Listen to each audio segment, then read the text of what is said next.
Shalom semua, kita mulai lagi pendalaman Alkitab kita yang minggu ini kita akan lanjut dalam 2 Timotius dengan subtema hidup di dalam Kristus, saudari. Apa yang mau Tuhan memperlihatkan lewat kita pada pembahasan 2 Timotius ini?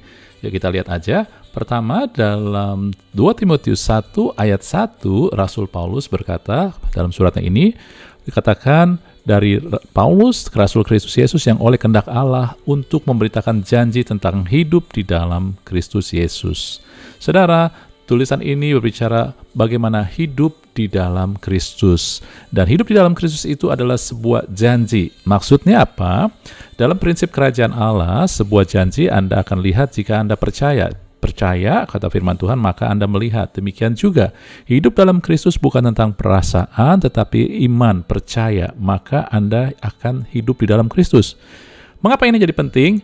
Ini menjadi penting karena hidup dalam Kristus adalah menjamin kemenangan kita, saudari. Amin. Nah, sekarang kita ngelihat yang menurut Paulus ataupun surat Timotius ini memperlihatkan kepada kita, apa itu hidup dalam Kristus. Pertama, hidup dalam Kristus adalah masalah terhubung, saudari. Di dalam 2 Timotius 1 ayat 2 kemudian lanjutnya Paulus berkata kepada Timotius, anakku yang kekasih, kasih karunia, rahmat dan damai sejahtera dari Allah Bapa dan Kristus Yesus Tuhan kita menyertai engkau. Jadi segala sesuatu yang baik datang karena penyertaan. Jadi Anda dan saya harus terhubung dengan Tuhan, kata-kata lain. Dan dalam 2 Timotius 1 ayat 7, Paulus kemudian berkata, ya, sebab Allah memberikan kepada kita bukan roh ketakutan, tetapi roh yang membangkitkan kekuatan, kasih, dan ketertiban. Kita tidak bahas tentang pemberiannya, tetapi Allah memberikan. Jadi ketika kita datang ke Tuhan, kita hidup di dalam Kristus, kita terhubung dengan Tuhan, maka Tuhan adalah sebagai sumber yang menyertai. Hidup di dalam Kristus bukan dimulai dari kita. Sehingga Anda nggak bisa mulai dengan mau memberi sesuatu buat Tuhan. Anda harus terima dulu dari Tuhan. Karena prinsip Tuhan adalah Dia beri, baru Anda bisa salurkan. Oleh sebab itulah, Anda harus datang ke Tuhan untuk menerima. Bukan untuk memberi dulu. Anda terima dulu. Anda terima kasih karunia, Anda menerima rahmat, baru Anda bisa beri. Baru bisa Anda pujian, syukur, saudara. Ya, walaupun di dalam menerima ini kadang kita menerima dalam iman. Jadi artinya secara realitas itu masih nanti datangnya, tetapi dengan iman kita melihat itu suatu kepastian. Anda ketika melihat dengan kepastian, Anda bisa memuji Dia, Anda bisa bersyukur sama Dia. Sebab pujian dan syukur kita bukan untuk menyogok Tuhan, tetapi kita melihat Tuhan sudah lakukan. Walaupun dengan iman, dan juga tentu pasti akan terjadi di dalam kenyataan. Amin ya. Jadi yuk mari kita berhubungan dengan Tuhan sebagai sumber. Dan ketika kita menerima dari sumber, maka baru kita bisa menyalurkannya kepada orang lain. Dalam hal ini dalam 2 Timotius 1 ayat 5, Paulus mengingatkan bahwa Timotius adalah hasil dari terhubung dengan Louis dan Eunike, neneknya dan ibunya. Amin. Jadi setelah kita terhubung dengan Tuhan sebagai sumber, maka kita juga terhubung manusia supaya kita bisa memberi dampak. Sebagaimana juga Timotius telah berdampak besar kepada Paulus, sehingga di akhir kehidupan Paulus, sebab 2 Timotius ini ditulis di saat terakhir kehidupan Paulus, dia meminta Timotius untuk datang segera bawain peralatan dia. Ini adalah suatu permintaan yang terjadi karena Timotius telah membawa dampak, telah menjadi orang yang dekat dengan Paulus. Jadi Anda terhubung dengan manusia bukan untuk menjadikan manusia sumber, tetapi untuk Anda berdampak positif kepada orang-orang di sekitar kita. Jadi dengan kata lain, hidup di dalam Kristus adalah menjadikan Tuhan sebagai sumber, lalu Anda mau menyalurkannya. Kehidupan orang percaya, kerajaan Allah tidak pernah menjadikan Allah sumber dan tidak pernah menyalurkan. Tidak pernah menjadikan Anda dan saya egois sehingga yang penting saya menerima dan orang lain enggak. Kehidupan orang percaya adalah Anda melihat Tuhan adalah sumber satu-satunya. Baik itu sumber yang menyertai kehidupan Anda, perlindungan, baik juga sumber kebutuhan Anda, lalu kemudian sumber kesembuhan, lalu Anda menyalurkannya.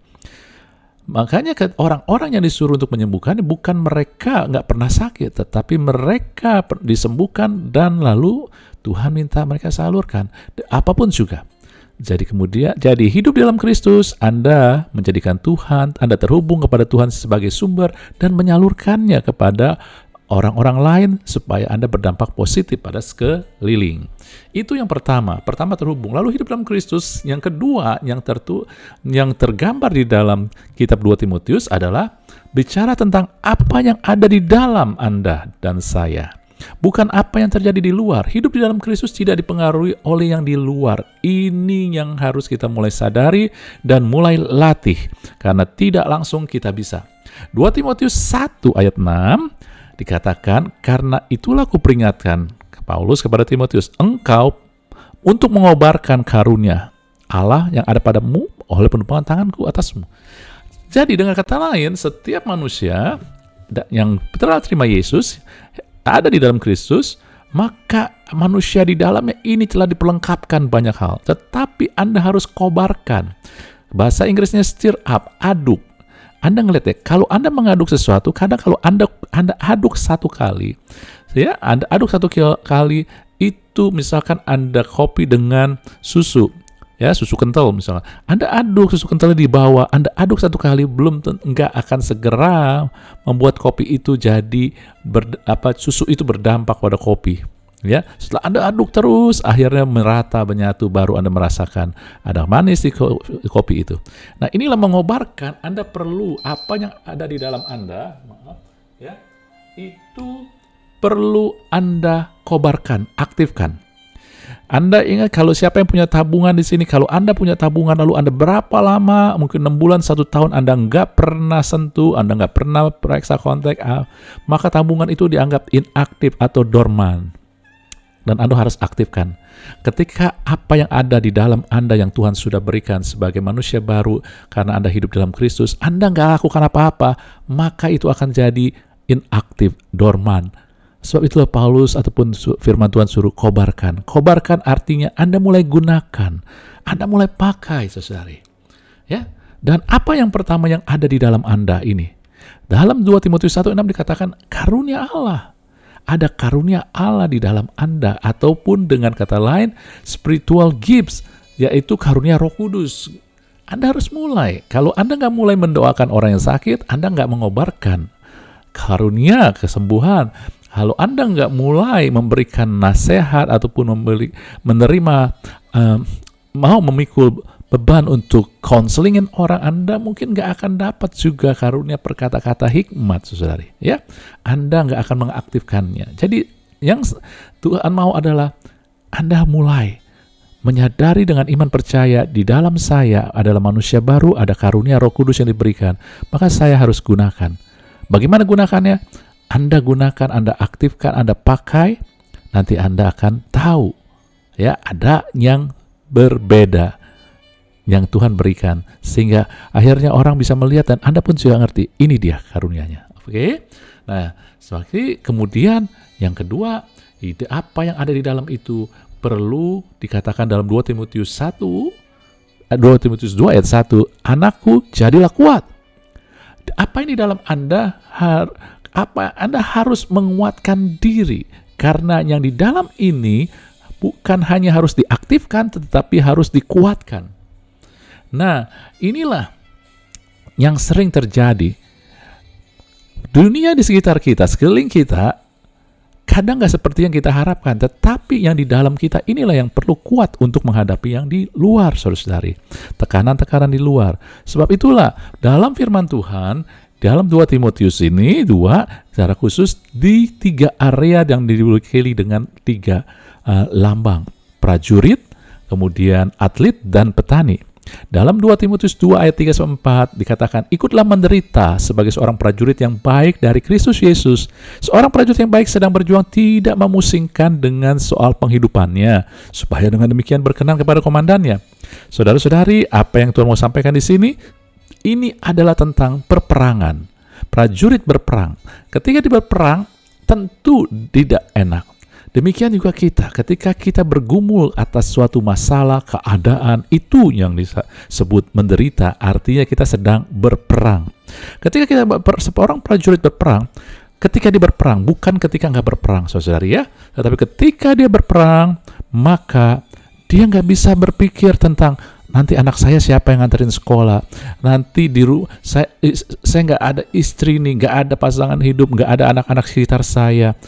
Kalau dia mikirin tentang segitu saat berperang, maka dia sedang melemahkan diri, dia sedang mempermainkan perasaannya. Akhirnya kalau dia pikir begitu, dia pikirin anaknya, maka dia akan sedih, down, lemes. Ya saudari, itulah. Jadi dengan kata lain saya mau katakan, Anda menguatkan diri, apa yang di dalam Anda perlu dikuatkan dengan cara, kalau prajurit mengatakan, buat saya katakan, tidak dipermainkan emosi, karena begitu banyak anak-anak Tuhan dipermainkan emosi ataupun perasaan, baik sedih, baik marah, baik dendam, apapun juga.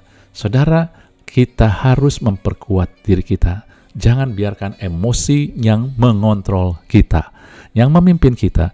Kita punya emosi dari Tuhan, perasaan. Yesus sendiri pun menangis, bahkan Yesus tertawa. Itu domain emosi. Tetapi tidak membuat emosi itu jadi yang menuntun, memimpin kita. Yang memimpin kita harus adalah firman Tuhan, Roh Kudus di dalam kita. Amin.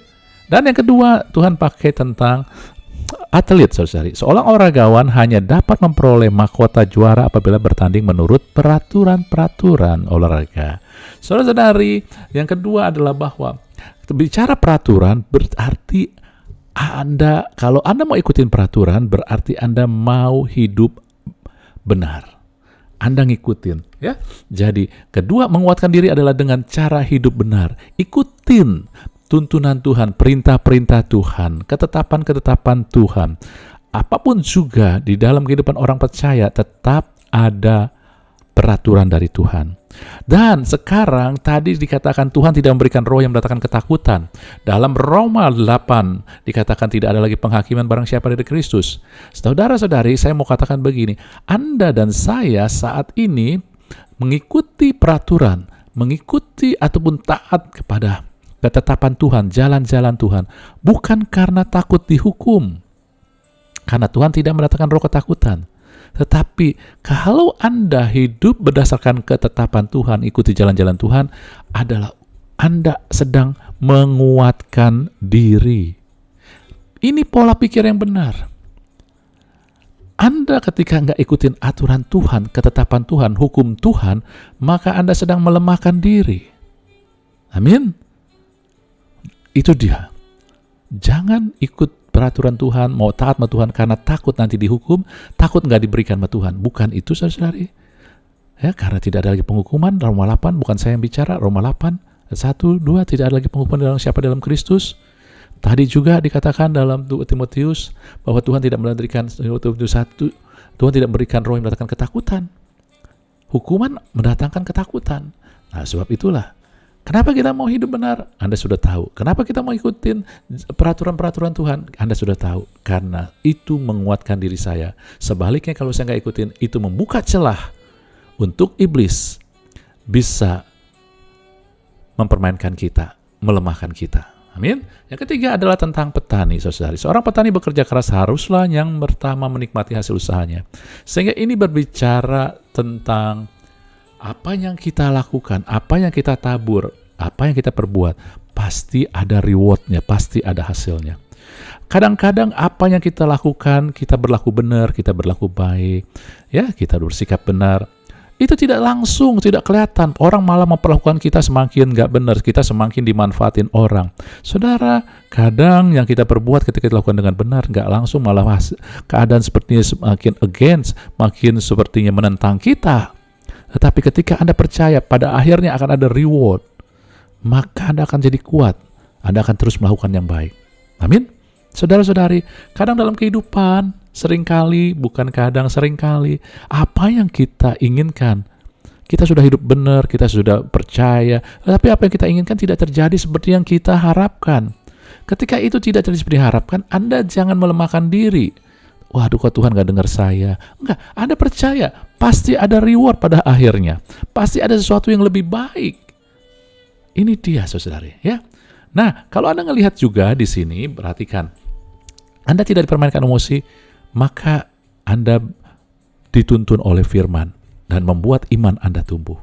Iman bukan bicara emosi. Iman bicara bahwa firman Tuhan Itu adalah yang benar, yang paling tinggi. Kemudian ada mau hidup benar. Mau hidup benar bukan karena ketakutan, tetapi firman Tuhan katakan dalam 1 Yohanes, barang siapa mengasihiku, ia akan mengikuti, akan mengikuti perintah-perintahku. Mau hidup benar, mengikuti perintah Tuhan karena mengasihi. Barang siapa mengasihi aku, kata Yesus. Jadi hidup benar ini harus berdasarkan kasih. Anda harus aktifkan kasih kepada Tuhan, kepada sesama. Kalau hanya untuk supaya dilihat baik, Anda hanya ketika orang lihat. Sedangkan hidup benar ini bukan sekedar hanya dilihat, ini yang ada di dalam Anda. Orang mau lihat tidak lihat pun Anda lakukan. Dan kemudian pasti ada hasil reward bicara pengharapan. Iman, pengharapan, kasih Anda harus aktifkan.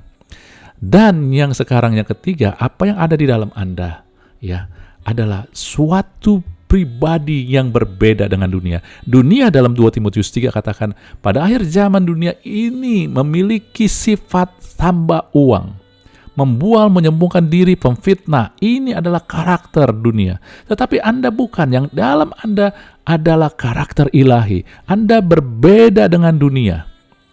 Dan di dalam firman Tuhan dalam 2 Timotius 2, 14-16, berbedanya bukan hanya sekedar karakter, tetapi juga respon Anda. Ketika orang mengajak Anda bersilat lidah, Anda nggak mau.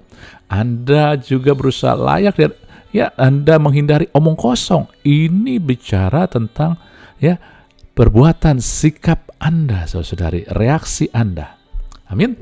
Jadi hidup di dalam Kristus adalah mengaktifkan manusia batiniah kita, manusia jiwa kita, sehingga Roh Kudus dapat bekerja di dalam kita dan iman, pengharapan, kasih diaktifkan.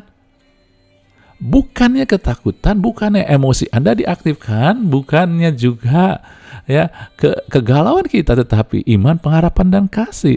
Dan Anda tahu bahwa kita berbeda, kita manusia baru, nggak sama dengan dunia. Oleh sebab itu kita tidak boleh berkarakter sama dan tidak boleh menginginkan yang sama dengan dunia, dan kita tidak boleh bereaksi yang sama dengan apa yang diperlihatkan dunia. Itulah berasal dari manusia di dalam kita. Oke? Dan kemudian yang ketiga, hidup di dalam Kristus adalah di dalam 2 Timotius 4 ayat 5, Paulus katakan, kuasai dirimu segala hal, sabar menderita, lakukan pekerjaan pemberitaan Injil, dan tunaikanlah tugas pelayananmu. Tuhan mau katakan, orang yang hidup dalam Kristus mempunyai mentalitas menyelesaikan. Dia tidak akan mundur dengan masalah, dia mau menyelesaikan, dia berani menghadapi, dia nggak lari dari keadaan. Dalam 2 Timotius 4, lanjutannya tadi, ayat 6 dan 7, Paulus di akhir kehidupannya dia bilang, aku sudah mendekati kematian dan aku, yang kuning Anda lihat, telah mencapai garis akhir dan telah memelihara iman, saudara-saudari. Jadi bukan menyelesaikan biasa aja, tetapi kita mau menyelesaikan, udah ini tugasnya udah penting selesai. Anak-anak sekolah misalkan begitu dikasih tugas, PR, assignment dari sekolahan. Ada anak-anak yang memang dia selesaikan, tetapi dia tidak selesaikan dengan yang terbaik. Nah, ini dia yang Tuhan mau. Kita harus punya mentalitas menyelesaikan, menghadapi, dan yang menyelesaikan dengan baik atau finishing well, saudara-saudari. Dan tadi Anda ngelihat Paulus mengatakan, aku telah memelihara iman. Menyelesaikan dengan baik bukan hanya perkara apa yang kelihatan doang. Kalau Anda ngelihat Paulus pada akhirnya adalah dieksekusi, dihukum mati. Dunia akan melihat, loh kok doa Paulus nggak dijawab. Tetapi Paulus bilang dia menyelesaikan dengan baik dan dia melihat dengan iman bahwa sekalipun dia tidak melihat apa yang dia harapkan, tetapi dia tahu tetap ada yang terbaik. Dan buat Paulus adalah mati adalah keuntungan. Dia sudah sebutkan buat dia, saudara-saudari. Amin ya. Jadi menyelesaikan dengan baik bukan hanya apa yang nampak, tetapi apa yang terkandung dalam iman. Oke. Di dalam firman Tuhan 2 Timotius 2 ayat 2, Anda dengar dikatakan, apa yang telah engkau dengar daripadaku di depan banyak saksi, percayakan kepada orang-orang yang dapat dipercaya, yang dapat juga mengajar orang lain. Anda ngelihat enggak rangkaiannya ini? Anda harus mempercayakan kepada orang lain yang bisa mengajar juga orang lain, berangkai. Kayak apa-apa multi level nih. Jadi dengan kata lain, hidup di dalam Kristus, Anda memproses, menyelesaikan. Tapi ketika menyelesaikan, Anda tidak bawa Kerajaan Allah bukan tentang diri Anda. Ketika Anda menyelesaikan, Anda mau orang lain bisa meneruskan.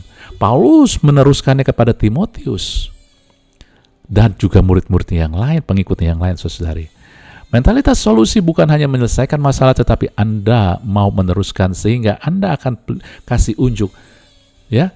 Anda akan memperlihatkan di dalam 2 Timotius 3 ayat 10, Paulus katakan, dia kasih unjuk loh, ajarannya, cara hidupnya, pendiriannya, iman, kesabaran, kasih, dan ketekunan. Dia menyelesaikan dengan baik, tetapi dia menyelesaikan dengan elegan, dengan memberikan teladan yang bisa diteruskan.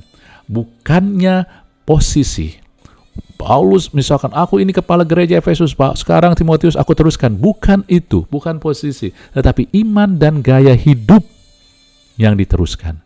Seorang yang hidup di dalam Kristus memiliki mentalitas solusi, tetapi dia mau menyelesaikan setiap pertandingan dan mau mewariskan. Enggak hanya menyelesaikan asal-asalan, dia menyelesaikan yang terbaik. Lalu dia mau impartasikan, dia mau mewariskan iman dan gaya hidupnya pada orang lain itu, saudari.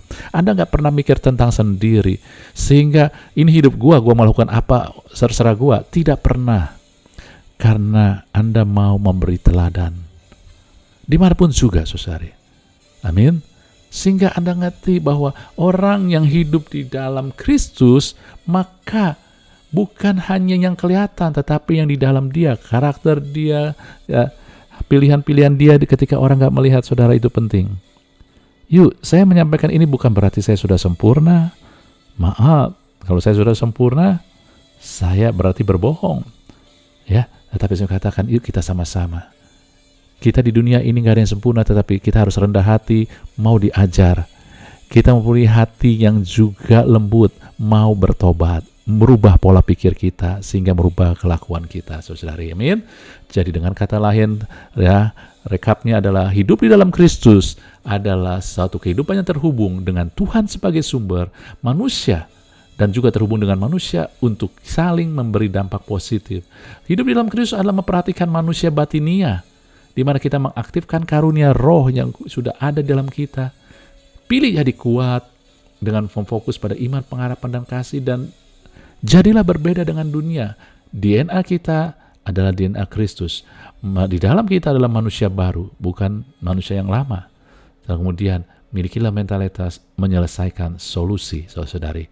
Di mana Anda mau bukan hanya sekedar menyelesaikan, tetapi memberikan solusi yang terbaik, memberikan usaha yang terbaik, sehingga Anda akhirnya bisa memberi teladan iman dan juga gaya hidup, saudari. Mungkin cukup panjang, Anda ulangin lagi. Coba Anda juga di sini ada link PDF-nya. Anda coba lihat PDF-nya supaya Anda bisa mengerti dan mempraktekkan, mengaplikasikan dalam kehidupan sehari-hari, saudari. Namun untuk Anda bisa garis besarnya, gambarannya, hidup dalam Kristus tentang apa sih? Hidup dalam Kristus tentang relationship. Dengan siapa Anda terhubung? Dengan Yesus, dengan manusia, karena Tuhan cinta manusia. Hidup dalam Kristus bicara tentang new creation, manusia baru. Anda harus menyadari bahwa Anda yang lama itu telah berubah. Sekarang ada manusia baru dengan Roh Kudus di dalam DNA Yesus. Dan hidup dalam Kristus tentang purpose. Sekarang Anda punya tujuan baru dalam Tuhan yang kita bisa selesaikan bersama Dia. Kita selesaikan dengan baik dan kita impartasikan, kita teruskan ya kepada orang lain. Bukan tujuannya saya, tapi gaya hidupnya dan iman kita, saudari. Amin, saudari. Kiranya semua ini bisa kita renungkan, kita aplikasikan, dan bisa membuat kita menghidupi hidup di dalam Kristus yang membawa kemenangan dalam kehidupan kita. Haleluya. Amin. Tuhan berkati kita semua.